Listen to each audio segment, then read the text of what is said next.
Ruská armáda zatláča ukrajinské vojská v Charkovskej oblasti. Obrancovia ustupujú a Moskva hlási dobitie ďalších obcí. Ukrajinci naopak zasiahli panelák v Belgorode, ktorý sa takmer celý zrútil.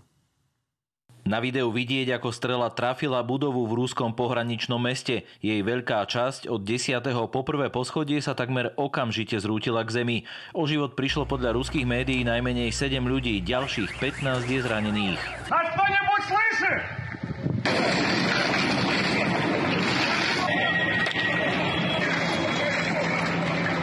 Situácia sa však pre Ukrajinu zhoršuje v Charkovskej oblasti. Okupanti neustále ostreľujú menšie mesto Volčansk, z ktorého utekajú tisícky obyvateľov. Evakuácia je v plnom prúde. Výbuchy sú strašidelné. Všetko okolo nás lietalo do vzduchu. Rusi v ostreľovaní nepoľavujú ani dnes. Je také isté ako včera. Strely dopadajú na celé mesto.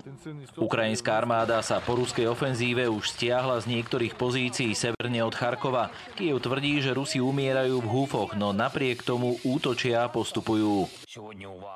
Sústreďujeme sa najmä na frontovú líniu, na miesta, kde je riziko ruskej ofenzívy najväčšie. Naši obrancovia úspešne bojujú a útočia, bránia ukrajinské územie.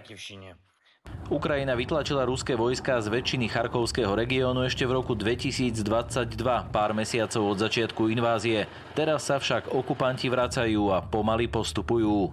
Jakub Laca, televízia Markíza.